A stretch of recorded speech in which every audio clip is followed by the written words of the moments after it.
In the heart of southern Africa, two young explorers are on a very special adventure. It's a wild voyage of discovery, with so many amazing places to see and characters to meet along the way. Their journey takes them across the vast, untamed country of Botswana. It's a huge, unexplored wilderness, with the promise of fun, mystery, and excitement at every turn. From deserts and towering mountains to glittering rivers and swamps, Botswana is one big adventure just waiting to happen. Join Luca and his sister Melua on their expedition into Botswana. Today, our intrepid adventurers are on a very, very special mission.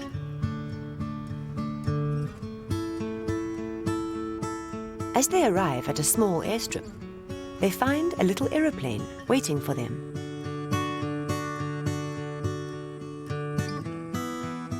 They are taking to the sky.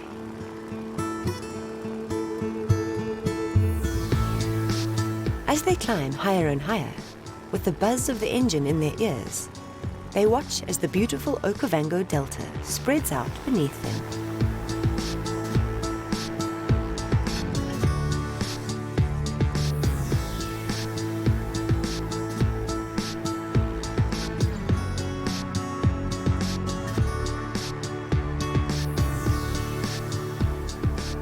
From up here, they can see all the glittering waterways and channels that forms this huge inland delta. I was amazed to see how much water there was. It stretched out everywhere. Every year, nearly 14 billion litres of water flows into this incredible swampland. The Okavango swamp is formed by the Okavango River as it spills out into a delta right in the middle of the Kalahari Desert. I had no idea that the swamps were so big. The swamps cover an area of nearly 15,000 square kilometers.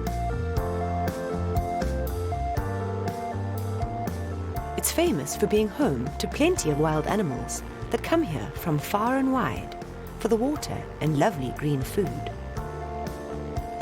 The first animals we saw were the elephants. Botswana has the largest population of elephants in all of Africa. We saw elephants eating in the swamp. The elephant herds spend their days wandering through the waterways, looking for the best green grass to eat. If the water gets too deep to cross, no problem. They use their trunks as a built-in snorkel so they can breathe as they swim. The Okavango swamps are really important for Botswana's elephants. It takes many months for the water in the Okavango River to reach the swamps. By the time it gets there, it is already the dry season. This means the swamps are actually their greenest during the dry season, when the surrounding areas are all dry and barren. Herds of elephant migrate over many miles to feed on the nutritious grasses of the swamps. Families gather to play and socialize, enjoying the cool, clean water. But they are not the only animals that rely on the waters of the swamps. From the windows of the plane, Melua and Luca spot an amazing sight. We even saw how hippos made paths in the swamp. Hippos don't actually swim, but rather run along the bottom of the swamp. They are creatures of habit when they move about. They use the same pathways day after day. Because of their massive size, hippos are really important in this ecosystem. The paths they create with their big feet make avenues the water can flow through. This keeps the swamps nice and healthy. They also eat the grass and floating vegetation along the edges, stopping the swamps from becoming clogged. They are like the Okavango's gardeners. Flying low over the swamps, they spot plenty of other animals.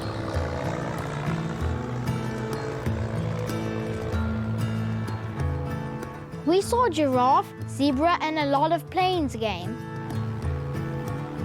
There is a huge migration of giraffe, zebra, and other animals who come to the swamps every year. This is the second largest land mammal migration in the whole of Africa, and hundreds of thousands of animals come to the swamps for the dry season. There are no fences in this entire part of Botswana, so the animals are free to roam across hundreds of kilometers. The animals looked so tiny from the air. They may look small, but from above, it's easier to see just how many of them there are. Everywhere you look, there are animals. We also saw a big herd of buffalo. Buffalo are creatures that like to live in huge herds. They gather together for safety in numbers. We spotted the buffaloes from their dust. Buffalo are really heavy, leaving clouds of dust and sand as they run.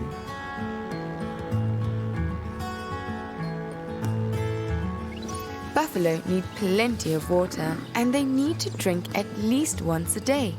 They are one of the most numerous animals in the Okavango and can be found in herds numbering in the thousands. The older females in the herd are responsible for leading their calves and the rest of the herd to the best drinking and grazing spots.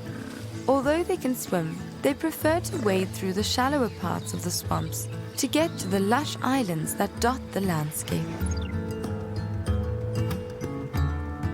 After a day filled with the wonderful sights of the Okavango, it's finally time to get back to solid ground.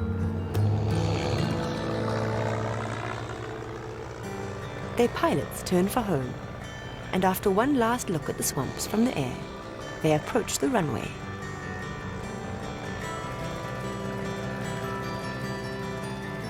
This runway is not smooth and covered in tar like other runways. But the pilots are well practiced at maneuvering the small plane across the slightly bumpy ground. Home safe, and what an adventure!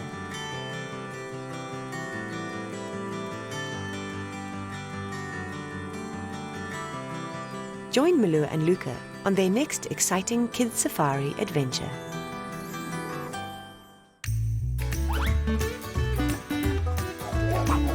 Luca and Melua leave Botswana and fly to the beautiful islands of the Seychelles.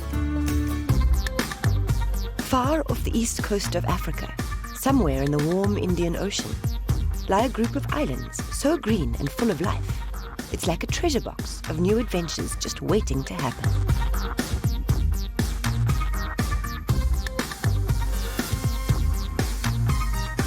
A voyage of discovery in the heart of paradise, where the tropical fruits are as plentiful as the creatures that inhabit these beautiful islands.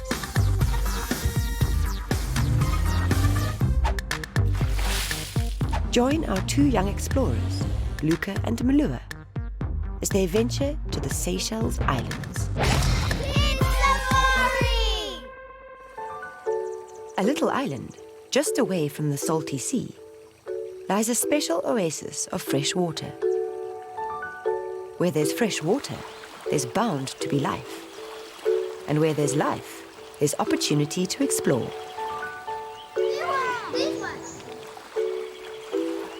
Wow, look at that. I love the combination of colors. Hiding beneath the rocks is a special kind of colorful crab, found only in the Seychelles. Looks like those pinchers can hurt. This is a Seychelles crab. They have bright red and orange shells and large pincers. Wow, it's so beautiful. I love the combination of colors. Yellow, orange, and red. They're beautiful.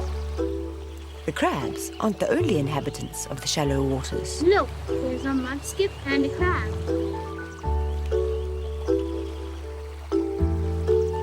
Not all the crabs are brightly colored either. Some of the crabs were red, orange, and yellow. Some of them were even green. The green crabs hid themselves in the sand under the water.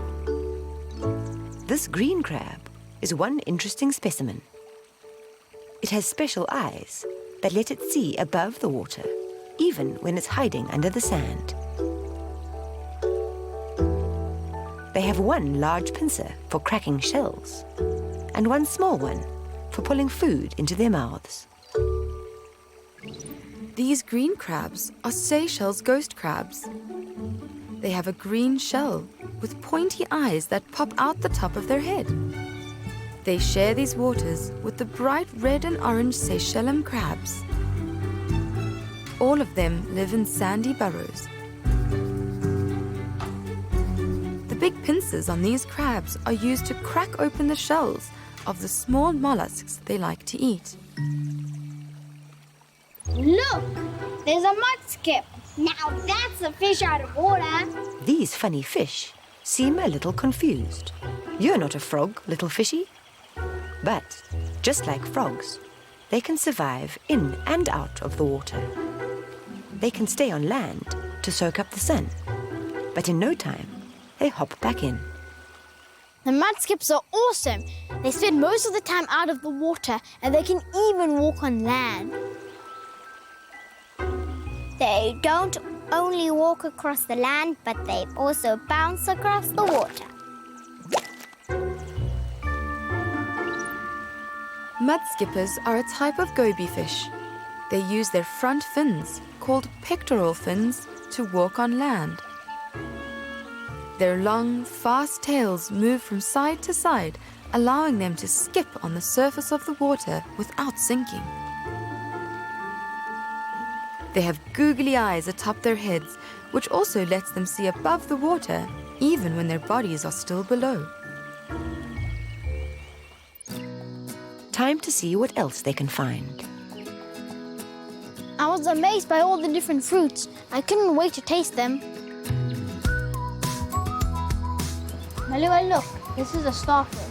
Along the river, we found some coconut trees and we even found some bananas. Wow, those bananas are big. Wow, these bananas are really good. They look tasty. I sure wish they were ripe. Other than bananas, there's also breadfruit trees. Look, a breadfruit. It's quite big. Coconuts are one of the main sources of food for the local people on the island. They have special ways of cracking open the hard shells. Pretty good coconuts. A handful. Using a special knife called a panga, he can cut off the top of the hard coconut. It tastes nice. Coconut trees can grow up to 30 meters tall. Between the big palm leaves are dozens of delicious coconuts. But not all are ripe. Let's pick the one from down here.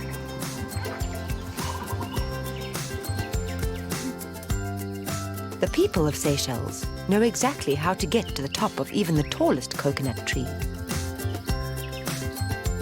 They alternate their arms and legs to pull themselves up. Between the leaves is where the freshest coconuts can be found. Using his panga, he can cut the stems of the coconuts and throw them to the ground to collect later.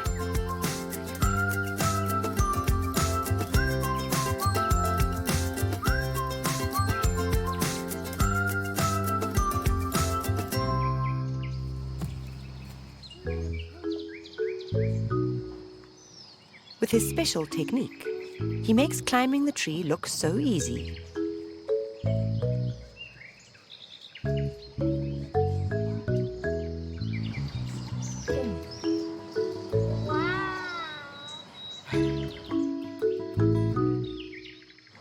Time to taste the fresh coconut.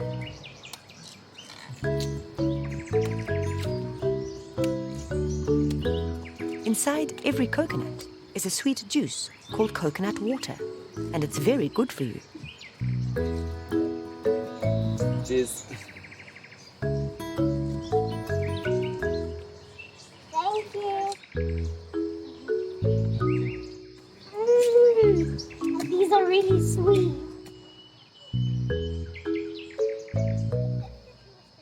Luca gives climbing the tree a go. But it's a lot harder than it looks.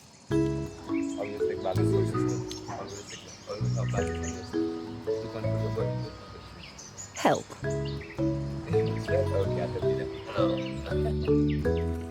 Join Melua and Luca on their next exciting kids safari adventure.